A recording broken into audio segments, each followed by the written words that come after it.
Thomas கவன் Duffy அவருடைய உண்மையான நோக்கத்தின் அடிப்படையில் அரசு பள்ளியில் நான் பணி செய்தாலும் கூட ஆலயத்தில் வேதியராக எப்போதுமே அருட்தந்தையர்களுக்கு உதவியாக இருந்து கொண்டு தான் இருக்கிறேன்.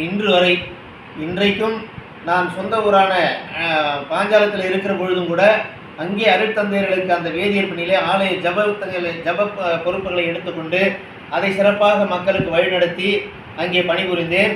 அதன் பிறகு விக்கிரவாண்டியிலே வந்து நாங்கள் குடியேறிய பிறகு விக்கிரவாண்டி ஆலயத்திலையும் பங்கு தந்தையர்களுக்கும் மற்ற அருட்தந்தையர்களுக்கும் எப்போதுமே இந்த வேதியர் என்ற ஒரு அந்த மனநிலையோடு அவர்களுக்கு உதவி செய்து திருவழிபாடுகளிலே ஈடுபாட்டோடு பங்கெடுத்துக் கொள்வது உண்டு. பங்கு பேரனுடைய செயலராகவும் இருந்து பங்கு தந்தையர்களுக்கு மிகப்பெரிய ஒரு பணியை செய்திருக்கிறேன்.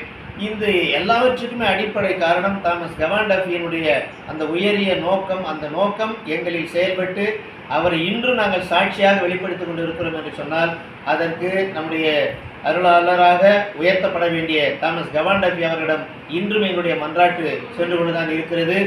அவருக்கு ஆண்டவர் அருளாளர் நிலையை உயர்த்தி புனிதர் பட்டம் கொடுக்க வேண்டும் என்பதை நாங்கள் அவரோடு எதிர்பார்த்து கொண்டிருக்கிறோம்.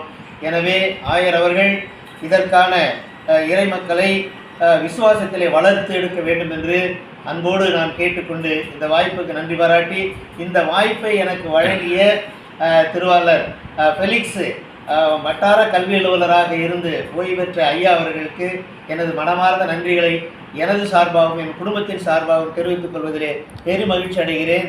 அவருக்காக பிரார்த்தனை செய்யக்கூடிய ஒரு ஜப அட்டையை இன்று நான் கையிலே தாங்கிக் கொண்டிருக்கிறேன். இது தொடர்ந்து தினமும் அவருக்காக இந்த மன்றாட்டு ஏறெடுக்கப்படும். இவர் அருளாளர் நிலையில் இருந்து புனிதராக உயர்த்தப்படுவ கண்டிப்பாக இறைவன் சித்தம் கொள்வார் என்ற நம்பிக்கையோடு விடைபெறுகிறேன். வாய்ப்புக்கு நன்றி. வணக்கம்.